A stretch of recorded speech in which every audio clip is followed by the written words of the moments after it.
porque no sé por dónde empezar con la cantidad de preguntas que tengo para nuestros invitados, a quienes voy a presentar de inmediato. Don Alberto Escobar, a quien veíamos además ahí en la nota, gerente de Asuntos Públicos de Automóvil Club de Chile. Muchas gracias, ya le voy a pedir detalles del estudio. Bienvenido, buenas noches. Don Luis de Granch, ingeniero de industria de la Universidad Católica, experto en transportes académicos de la Universidad Diego Portales, además hombre de la casa ya a esta altura. Muchas gracias por estar aquí, Luis. Está con nosotros María Francisca Yáñez, secretaria ejecutiva de la Comisión Nacional de Seguridad del Tránsito, CONACET. Muchas gracias por estar aquí. Buenas noches. Bienvenida. Y don Francisco Fresar, también hombre de la casa, ingeniero en transporte, especialista en seguridad vial, profesor en seguridad vial de la Universidad Católica. Bienvenido, buenas noches. Muchas gracias. Parto con usted, Alberto. Primero le voy a pedir que me aclare, al tiro una duda que queda instalada allí, que de alguna manera para muchos probablemente ni siquiera es una falta. Está penalizado el fumar también mientras se maneja. Sí. Y está penalizado desde hace mucho, ¿no? De siempre. ¿Por qué entonces en Chile se vendían autos con, porque hasta ahora ya no se hacen, pero autos con cenicero y encendedor? Te van a vender autos con conexión a internet y también está prohibido manipular el teléfono inteligente hoy en día. Lo que ocurre es que la industria automotriz va por el lado del confort y la satisfacción de ese tipo de opciones y jamás habla de seguridad vial, jamás te venden un auto por los buenos niveles de freno que tiene o por el habitáculo indeformable. En general, lo que te tratan de hacer es vender una extensión, ya sea de tu oficina o de tu casa. Ya, pero una cosa es cuando te lo quieran vender, otra distinto es que la ley haya permitido que los autos se internaran, llegaran a Chile, teniendo elementos que pueden ser considerados, digamos, facilitadores para el incumplimiento de la ley, en el caso del encendedor y del cenicero, por ejemplo. Sí, pero también tendríamos entonces que tener un limitador de velocidad para los automóviles que hoy día llegan a desarrollar, no sé, 200, 300 kilómetros por hora para la calle y sin embargo hay la libertad. Yo creo que es un problema de enseñanza. Piensa tú que los niños cuando se acercan a un auto siempre preguntan cuánto da o a cuánto llega y jamás preguntan si son buenos los cinturones de seguridad, si tiene airbags,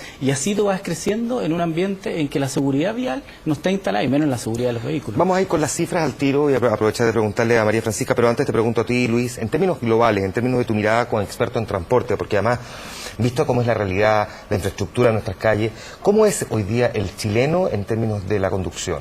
El chileno al volante. Bueno, te puedo emitir un juicio personal al respecto. Sí. Básicamente yo creo que hay varios fenómenos que coinciden en el perfil del automovilista en Chile. En Santiago en particular probablemente la aspiración que representa tener un auto, porque el auto es mucho más que un medio de transporte, representa una proyección de por decirlo de alguna forma, del éxito o de algún logro específico. Eso por una parte. Lo otro también es que, como decía Alberto hace un rato, el automóvil es una proyección de la casa de uno, es una proyección o de la oficina o del link de tu casa, y en ese contexto también te da una satisfacción adicional a la que puedes obtener en otras alternativas, como por ejemplo el transporte público. Entonces tú vas sumando esas características y finalmente te das cuenta que lo que adquiere la persona cuando compra un vehículo, un automóvil, es una serie de satisfacciones mucho más complementarias y adicionales al simple desplazamiento. Te pregunto lo mismo, Francisco, aunque sea desde la perspectiva personal, pero ¿cómo se comporta el conductor chileno? Ya antes de empezar a desmenuzar las cifras y la mirada de las personas que las manejan aquí. Yo creo que el conductor chileno es un buen conductor. No lo catalogaría mal como generalmente se hace. Yo creo que lo que falla en nuestro país es la infraestructura física. Creo que ese es el gran problema que tenemos. ¿En qué sentido nuestra infraestructura? Tú dices que las calles... El diseño vial en sí es convencional, no es un diseño vial para seguridad vial. Es muy diferente, por ejemplo... sí, es posible que lo comparemos con algún otro y que nos ponga algún ejemplo práctico. Supongamos, en el Ministerio de Obras Públicas, en el manual de carretera, establece, por ejemplo, la altura de un elemento para la visibilidad vertical de una curva con una altura mínima de 30 centímetros. Entonces, cuando uno va enfrentando, por ejemplo, una curva vertical, tiene que ver hasta allá cualquier objeto que tenga más de 30 centímetros, de modo de tener una adecuada una distancia de visibilidad, de modo de poder detenerse oportunamente. Pero eso significa, por ejemplo, una persona herida, tirada en el pavimento, un perro... No lo vemos derechamente. No lo podríamos ver como es nuestra infraestructura tiene hoy. Más de 30 centímetros más va a ser visto en un tiempo suficiente como para poder frenar. Pero como es nuestra infraestructura, dice usted... Esa es la normativa del MOP. Sin embargo, para seguridad vial, esa altura tiene que ser 0, porque perfectamente podría ser un hoyo.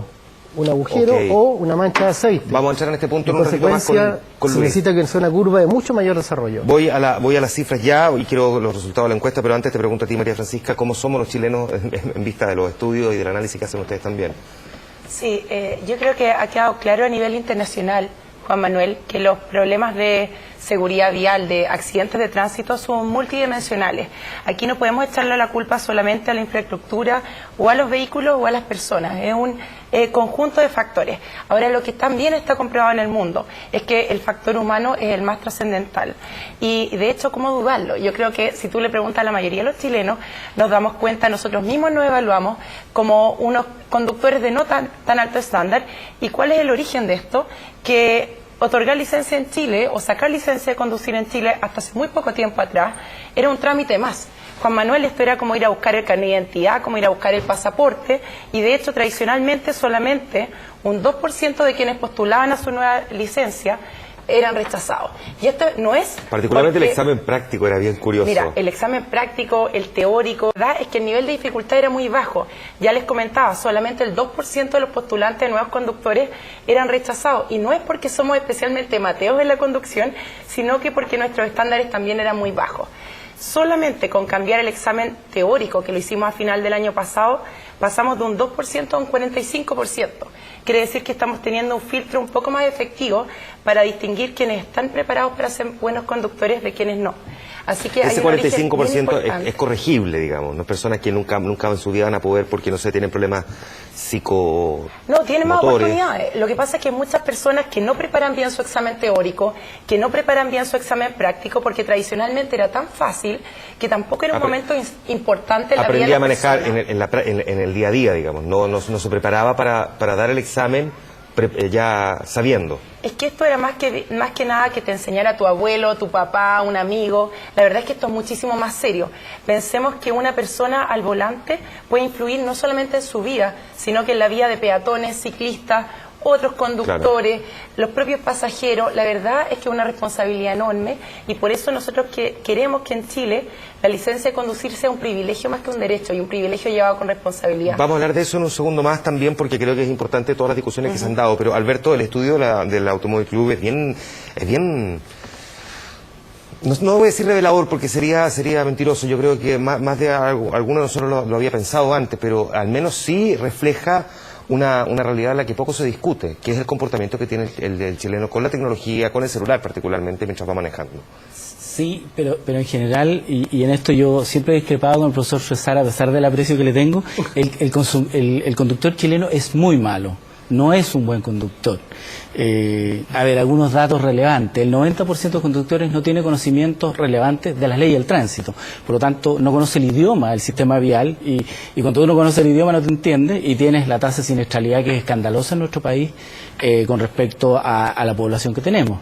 Por otro lado, en general, cuando tú mides las 5 variables relevantes de la seguridad mundial, que puede ser el uso de teléfono celular, cinturones de seguridad, exceso de velocidad, los teléfonos inteligentes, más los peatones, en todas nos superamos 50%. Es decir, siempre estamos como al debe. Hay variables que son peores que otras, ¿te fijas? Pero en general nuestros conductores no son buenos y hay datos que son dentro de este mismo perfil que tienen que ver con la agresividad, por ejemplo. Hay un 22.9 que se declara un conductor a la ofensiva.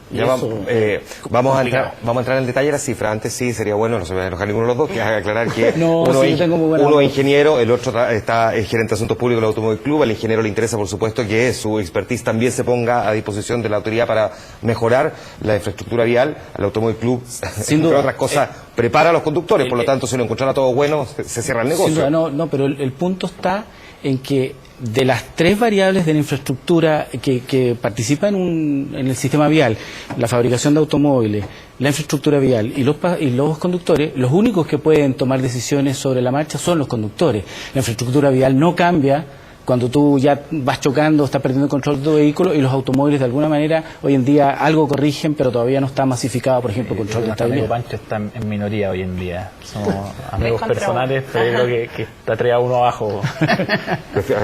Eso, si estuviera equivocado, no se necesitaría tantos. Esto es como nuestro propio debate, Decisión 2013, ¿cómo somos los conductores? No voy a decir quién es quién en todo caso. Oiga, Alberto, ya, entonces entramos al detalle de las cifras, porque decíamos 80% promedio entre Twitter. Lo que me sorprendió más es responder correo electrónico, porque podía entender la gente respondiendo WhatsApp, mensajes de texto, incluso tuiteando, pero correo electrónico se me ocurre que requiere de un paso adicional, es decir, hay que tener una concentración mayor para ver qué es lo que realmente se va a responder en un correo electrónico. No le puede estar respondiendo un correo electrónico al jefe, a que sea un cliente, por lo tanto requiere de un grado de concentración mayor para responder un email, ¿no? Sin duda, y de ahí tú ves la altísima peligrosidad. Mira, esto surgió... Ahí está mientras tanto leyendo la gráfica, Facebook 80%, 77%, 61% WhatsApp. Nosotros tenemos un observatorio, hace 10 años estamos midiendo básicamente comportamiento conductores. Nosotros no hacemos ingeniería vial, infraestructura, es cómo se comportan. Y hasta hace un tiempo era el teléfono celular, las llamadas, las que de alguna manera nos quitaban el sueño. Y hubo un momento en que tú vas cruzando datos, la alta penetración de los teléfonos inteligentes, los adaptadores tempranos que somos los chilenos con el tema de la tecnología, y de repente tú estabas en la calle, mirabas y estaba todo el mundo. Un momento yo pensé que se habían vuelto más religiosos que el promedio, entonces estaban todos como orando, y la verdad era que estaban rosario, jugando ¿no? con... Claro, no era el rosario. Vamos a medir este tema. Y hace que el teléfono, el hablar por teléfono es lo más venial dentro de todas las conductas que tienen con el teléfono inteligente. Porque el teléfono, cuando tú hablabas sin manos libres, la conversación promedio duraba 1 minuto y medio, con manos libres las alargabas un poco más, pero básicamente ese era el promedio. Hoy en día, lo que dices tú, ponerte a contestar un mail de tu jefe, por ejemplo, no puedes contestar una tontería. Entonces, hemos visto gente que se detiene simplemente en la línea de circulación a escribir, porque tú le tienes que tocar la bocina y, bueno, los consabidos insultos, porque tenemos conductores muy agresivos. ¿Tú asientes con la cabeza? Sí, estoy absolutamente de acuerdo. Tú mencionaste un punto que es súper importante, que es la concentración que requiere el automovilista. Manejar un vehículo, y Pancho yo creo que lo sabe muy bien, es equivalente a conducir un arma de destrucción masiva. O sea, cuando está mal conducido un vehículo, aunque sea un automóvil, imagínate cómo será con un bus o con un camión. O sea, requiere un nivel de concentración excepcional.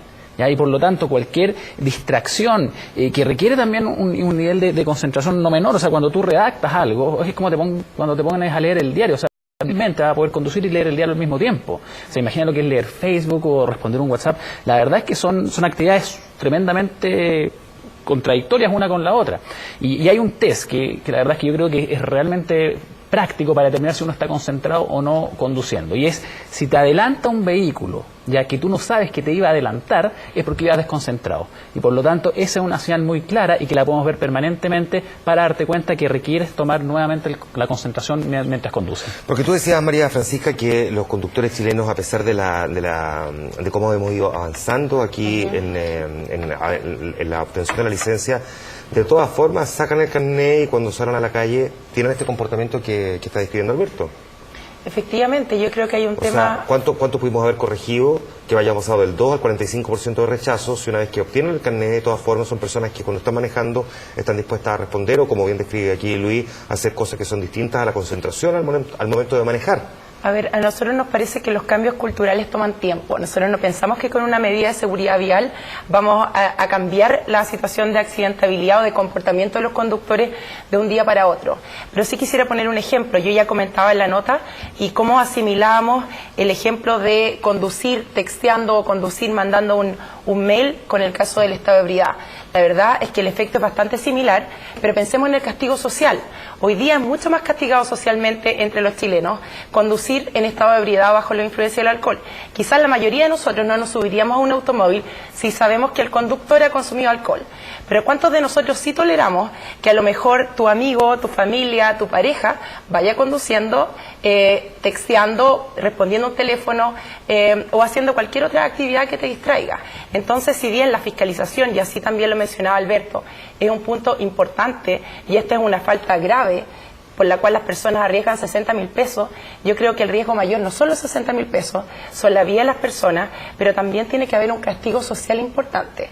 Es imposible, Juan Manuel, nosotros tener un carabinero o un fiscalizador por cada uno de los teléfonos inteligentes que existen. Hoy día tenemos más teléfonos que personas en Chile y es absolutamente imposible. La fiscalización va a tener un rol importante La formación también, pero la conciencia colectiva, la educación, me parece que es una de las cosas más claves. Francisco, porque a diferencia de los otros, tú has definido cómo es el perfil del conductor chileno. ¿A qué atribuyes este comportamiento del conductor? A ver, hay dos cosas fundamentales acá. Es cierto que tenemos malos índices internacionales, el de salud y el de tránsito. Somos en el país OCDE, en los 31 países, somos el peor, lejos el peor, muy, muy lejos. O sea, ni siquiera, aunque nuestros accidentados bajaran a la mitad, podríamos acercarnos a Corea o Polonia, que son los que nos llevan, pero la llevan. O sea, estamos muy lejos. Pero si nosotros consideramos, por ejemplo, que la mitad de los muertos son peatones, del orden de un 45%, eso es algo extraordinariamente rarísimo y terrible. Estamos en los peores índices de los países asiáticos. Entonces, si esa mitad, ahí yo tengo mi opinión muy particular. Los estudios que se hacen internacionalmente se demuestra que normalmente en un atropello del peatón, el 70% de las veces es responsabilidad exclusiva del peatón. Porque atravesó por un lugar no por diversas razones, por diversas razones, y son países culturalmente o más cívicos que nosotros. En consecuencia, yo extrapolo, porque no tenemos estudios, excepto unos interesantes que ha hecho la CONACET hace algunos años atrás, que era un índice. El peatón chileno es bastante más irrespetuoso de la normativa, y sobre todo de la tercera edad. O sea, entra a un cebra como si eso fuera un lugar del peatón. Yo creo que por ahí hay que partir. Nada peor que decirle al peatón que el paso cebra del peatón, porque primero que todo es donde más muere gente. Y basta que un conductor vaya distraído para que se meta en el paso peatonal y atropelle y mate a alguien. O sea, nosotros tenemos que trabajar en la prevención, pero no en la prevención desde el punto de vista, mire, esta es la ley. ¿Por qué? Porque las leyes humanas no están por sobre las leyes físicas. Si yo me equivoco en un paso peatonal, no tengo la distancia para frenar, no voy a frenar. Y voy a agarrar a una persona que tenía todo el derecho a andar en el paso peatonal y la maté. Entonces, ¿tú confirmas entonces que son malos conductores? No, estoy hablando de 1 en 10.000, o sea... Pues si tú dijiste que la mayoría de los muertes ocurren en los pasos de cebra, que sí es un lugar de los peatones, o sea, normativamente. Exactamente. Sí, pero pese a eso, la mayoría de los accidentes ahí, entonces es una constatación... Lo que pasa es que yo no sé si esos estudios están al detalle en nuestro país. Te estoy hablando de Suecia, uno de los 3 países con mejor accidentalidad en el mundo. La mayor cantidad de muertes están en sus pasos cebra, y de hecho los quieren eliminar. Están haciendo un montón de cosas, hasta escenario de desarrollo de uso del suelo, para eliminar los pasos cebra, porque es donde más muere gente.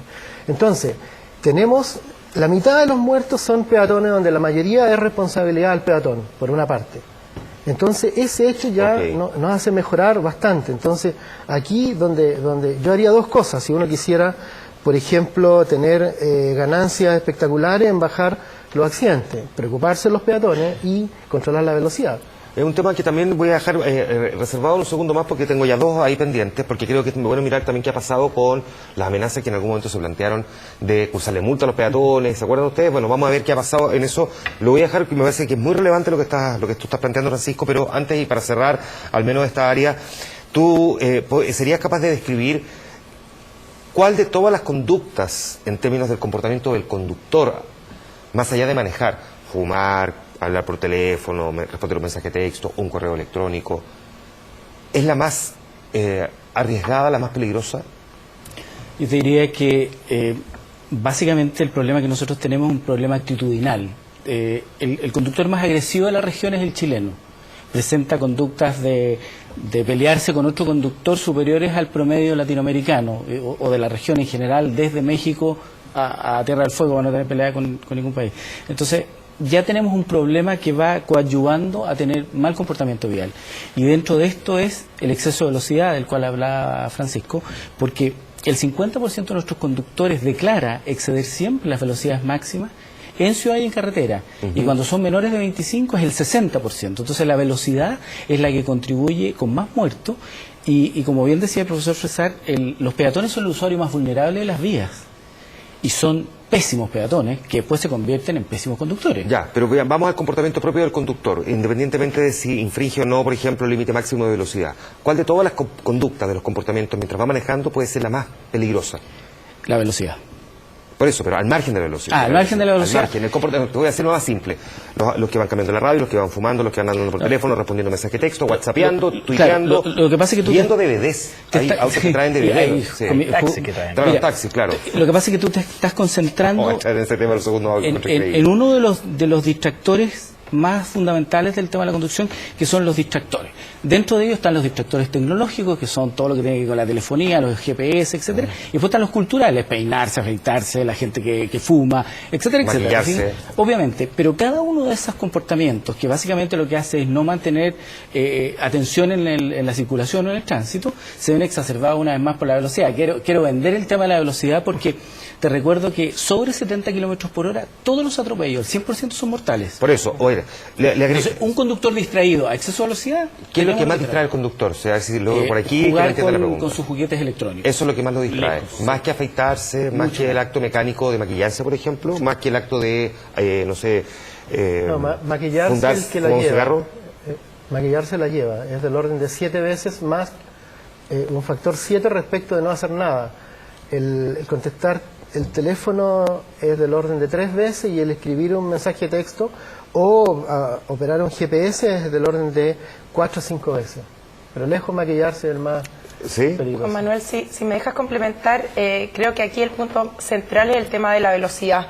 Ya veíamos en las estadísticas de la nota, cuando se conduce de forma distraída, el año pasado se generaron 14.500 accidentes, pero no es la principal razón de en Chile. Nosotros estamos apuntando especialmente a los accidentes de tránsito que terminan en muerte o en lesiones graves. Hay accidentes de tránsito realmente menores que solamente tienen resultados físicos desde el punto de vista de que se hacen daños unos vehículos con otros. Pero nosotros estamos preocupados de la vida de los chilenos. Nos parece muchísimo más importante. Y ahí la velocidad es el factor más clave. En el 40% de los accidentes fatales está presente la velocidad. Si una persona se distrae un par de segundos a 50 kilómetros por hora, créeme que es muy distinto a distraerse a 120 kilómetros por hora. ¿Qué tanto respeta, Lucho? Ayúdame a proyectar esto también en general. A modo de percepción, por último, el chileno, el límite máximo de velocidad. Y si los límites de velocidad puestos en las zonas urbanas en Chile son los correctos, son muy altos o más bajos comparativamente a otros países. No hay antecedentes al respecto. En general, el principal infractor de las leyes de tránsito es el peatón y el ciclista, ¿ya? Y en segundo lugar, esos dos están en primer lugar. En segundo lugar aparece el motociclista. El motociclista, la verdad es que infringe permanentemente las normas del tránsito. Y el automovilista, dentro de todos los grupos de conductores, es de los que más respeta. ¿Sí? Y si tú me preguntas por las normativas máximas de velocidad urbana e interurbana en Santiago, la verdad es que no están muy alejadas a lo que son otros países del mundo. De hecho, en Europa hay países que tienen máxima de 130, otros que tienen 110, en las urbanas fluctúa entre 30 y 70 también. Entonces, yo creo que es bastante homogéneo. Los umbrales, los rangos, no hay gran diferencia. Entonces a mí me parece que en términos generales el respeto a las velocidades que ocurren en Santiago en particular no es una causa muy distinta a otras realidades, a otras ciudades del mundo. Me gustaría comentar el tema de los límites de velocidad, porque la verdad es que si bien entre 30 y 70 nos puede parecer casi lo mismo, la probabilidad de sobrevida de un peatón a 30 kilómetros por hora es muy distinta que a 70 kilómetros por hora. Alberto ya lo mencionaba, un atropello a 70 kilómetros por hora, la probabilidad de sobrevida es prácticamente nula, y la tendencia de los países desarrollados, la Unión Europea en particular, es generar zonas de tráfico calmado a 30 kilómetros por hora, muy lejos de nuestros 60 kilómetros por hora.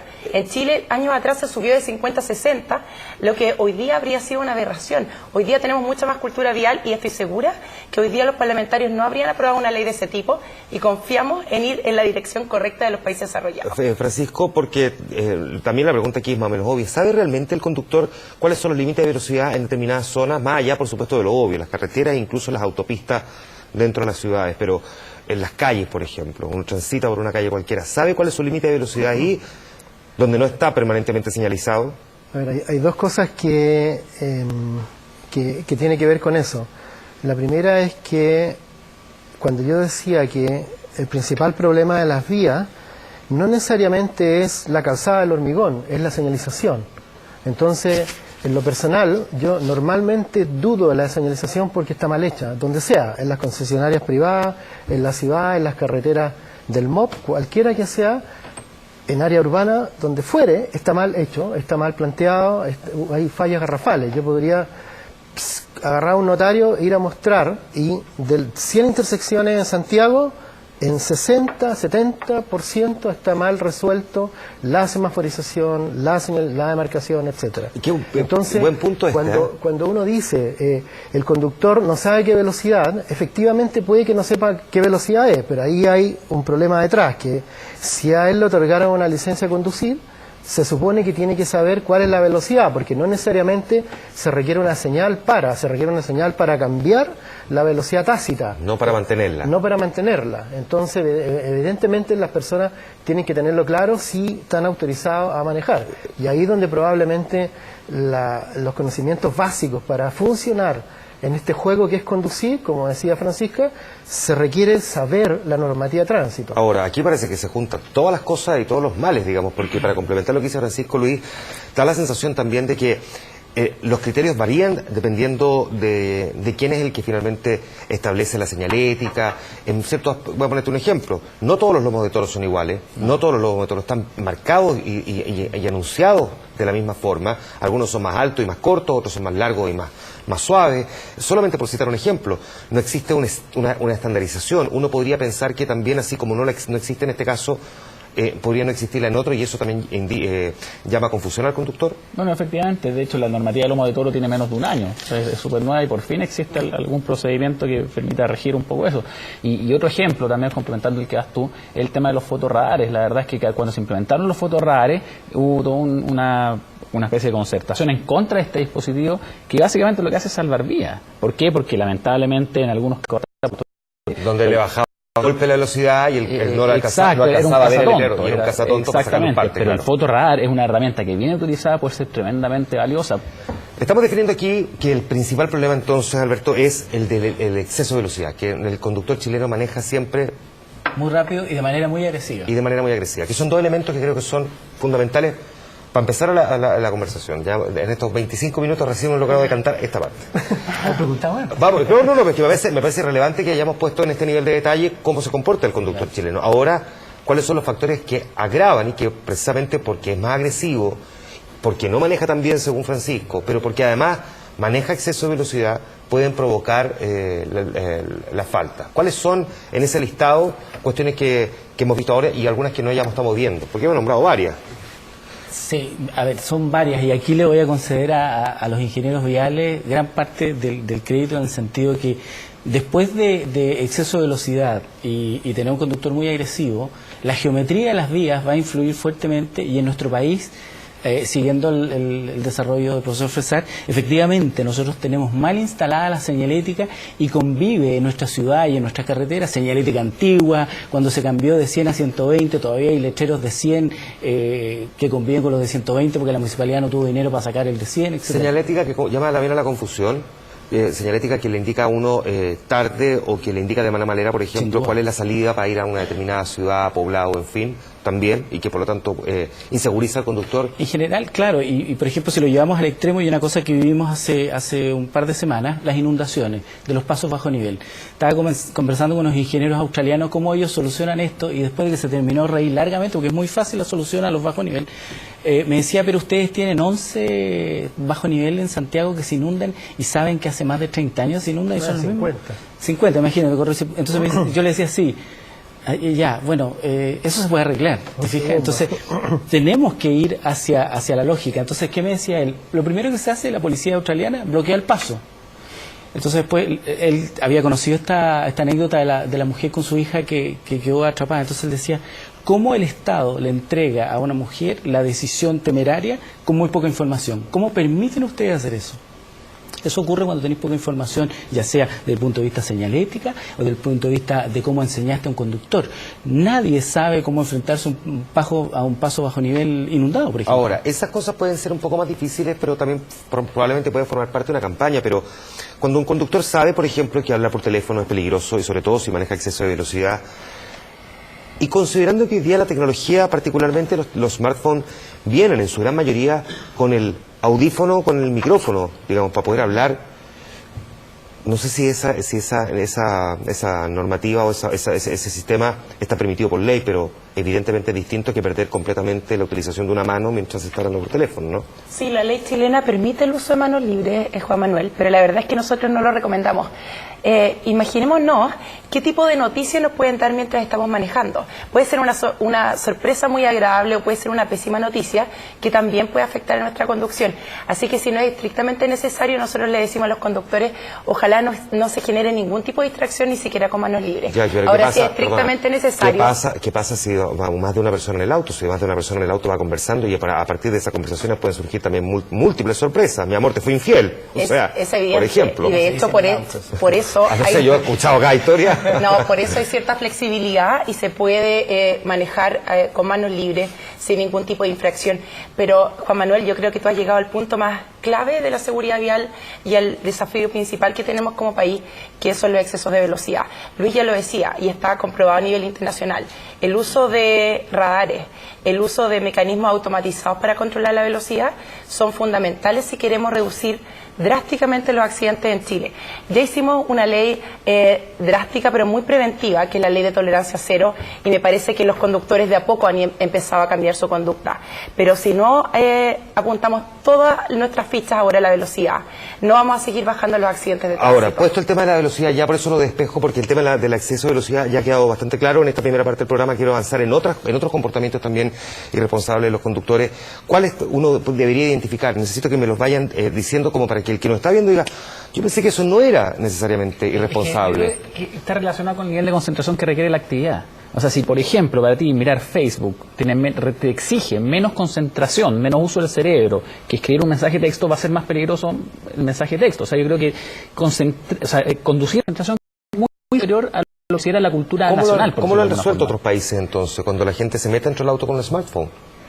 Hay distintas soluciones. Los países de la OCDE, como decía el profesor Fresal, en general, como tienen niveles educacionales bastante altos, conciencia del prójimo y además mucho control electrónico, obviamente hay una especie de mitigación con respecto al uso indiscriminado del teléfono celular. En Chile es bastante escandaloso el uso celular. Si tú lo comparas con otros países, realmente acá yo siempre he pensado que el que no va hablando por teléfono es porque no tiene, porque realmente es una horda de gente que va hablando por teléfono. Sí, pero mira, yo creo que a nivel internacional la tecnología de automóviles ha dado un poco por perdida esa pelea, y de hecho lo que tú ves en Europa, en Alemania por ejemplo, son autos que se conducen solos.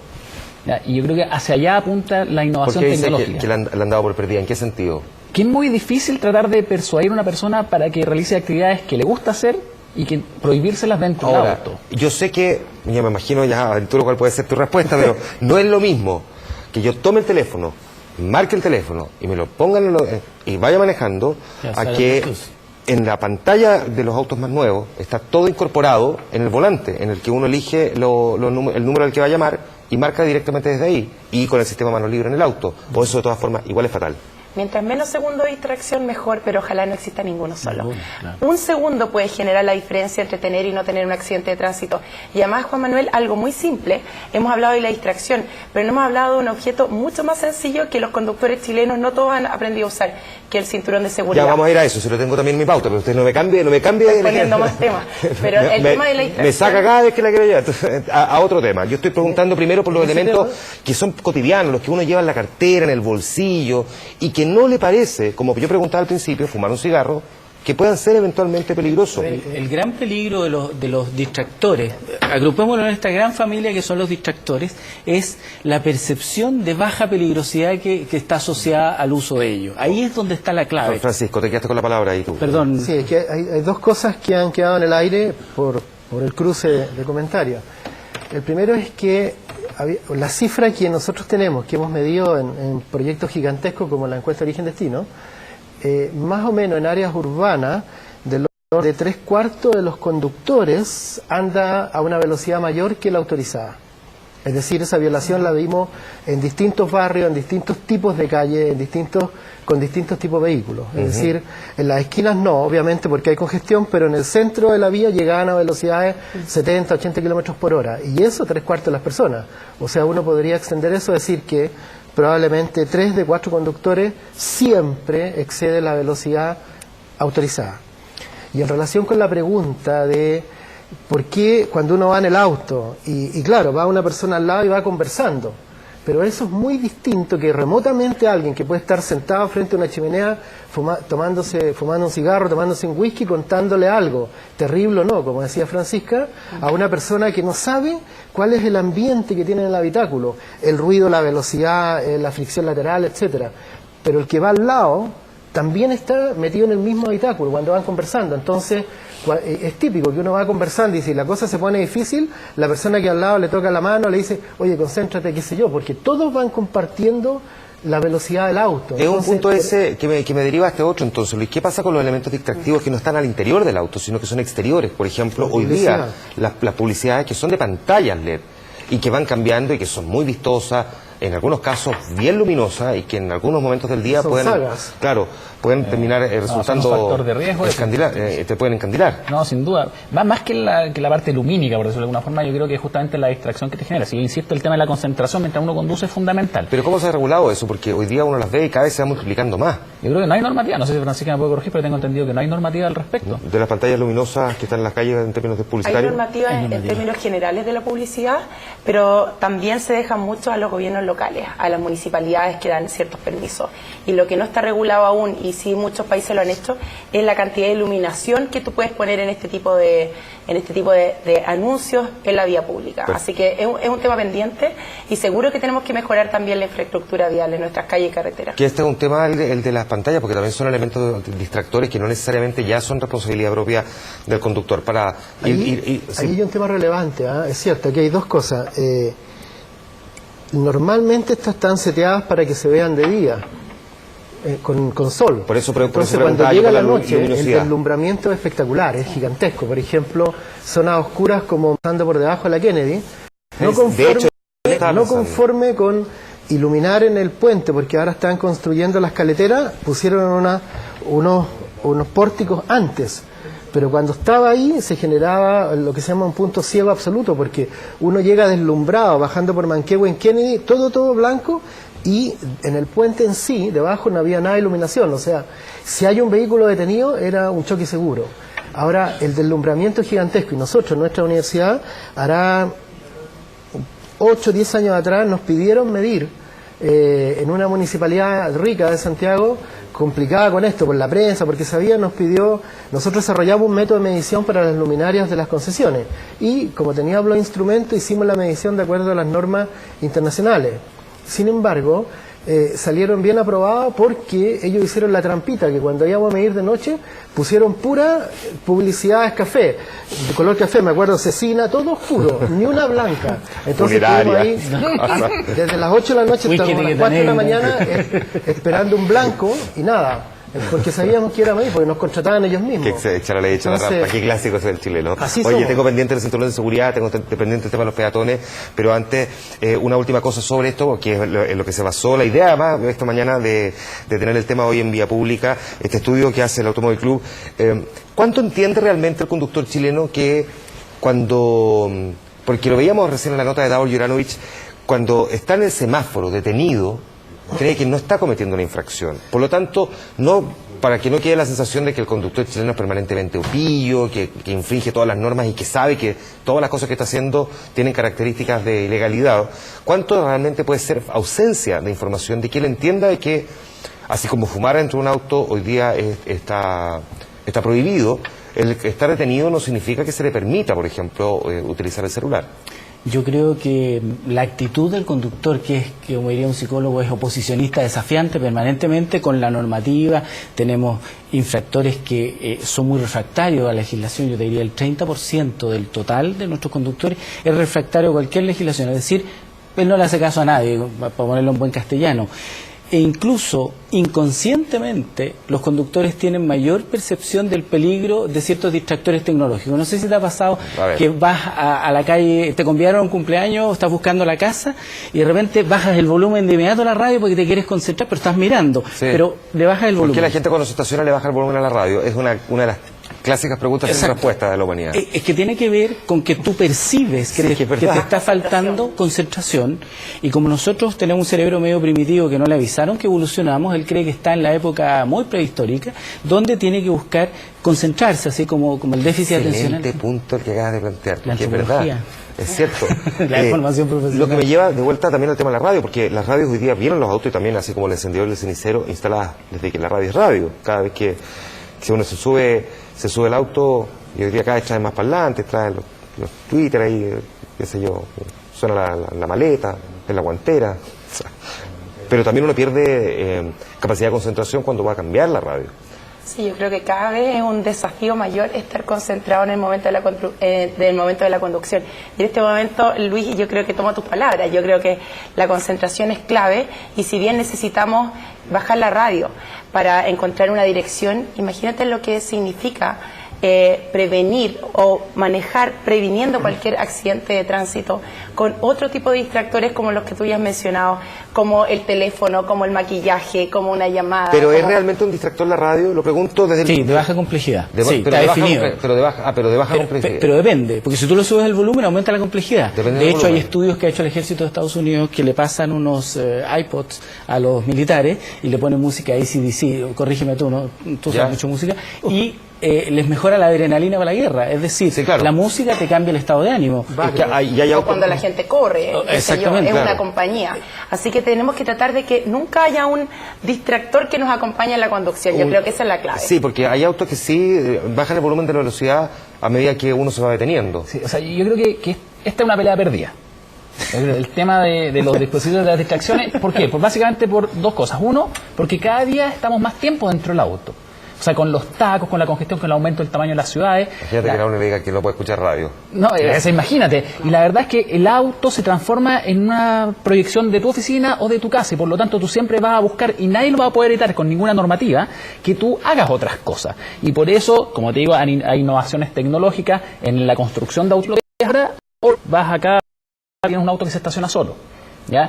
Y así hay innovando, hay autos que se conducen solos. Ahora, ¿se estacionan, perdona que el paréntesis que abro aquí, pero ¿se estacionan bien o se estacionan a la...? Utilizan el criterio de las mujeres, ojo, para estacionarse. Por eso se estacionan de manera segura.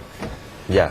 Pero hacia allá va la cosa, o sea, tú no puedes pretender cambiar la cultura del automovilista que cada día está más tiempo dentro del auto y busca otras cosas, otras actividades para aprovechar el tiempo.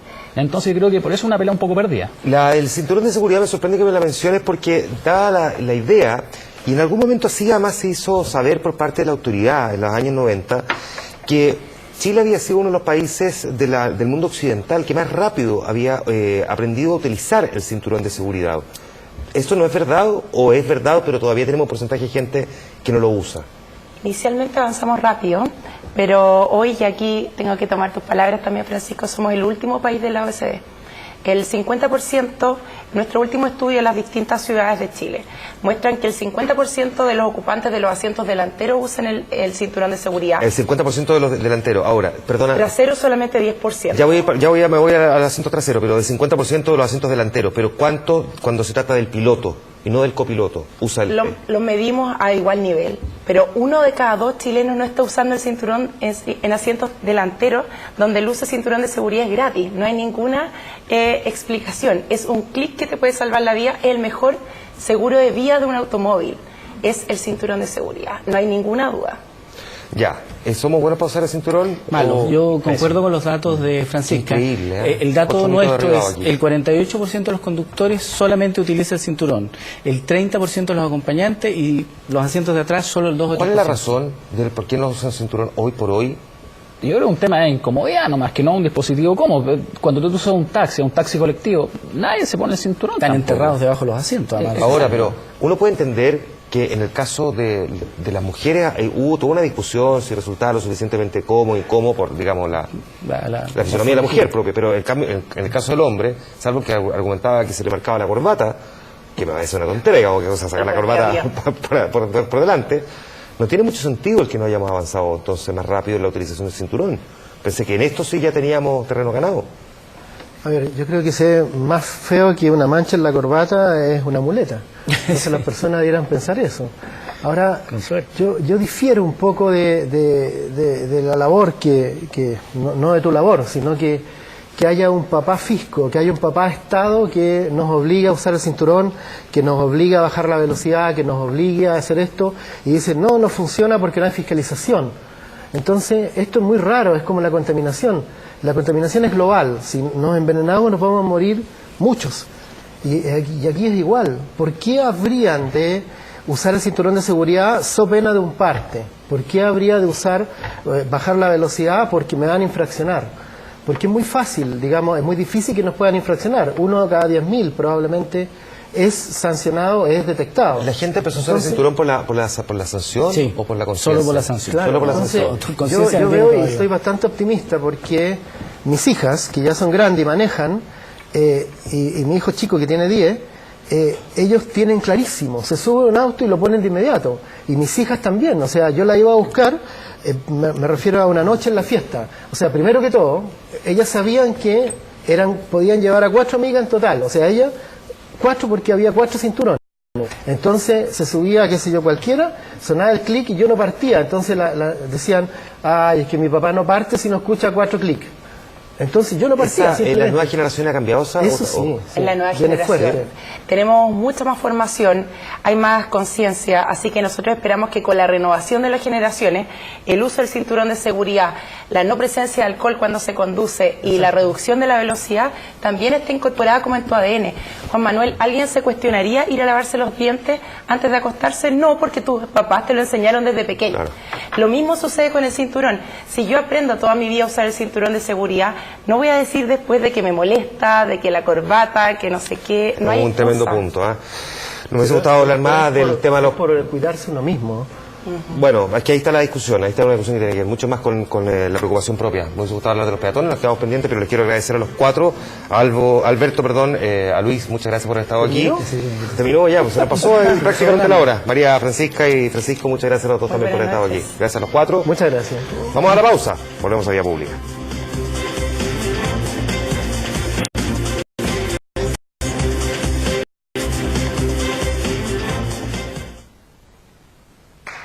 Te invitamos a un espacio en el centro de Santiago. Un espacio para dejarse seducir. Un espacio donde el tiempo no corre. Un espacio para sorprenderse. Un espacio para compartir.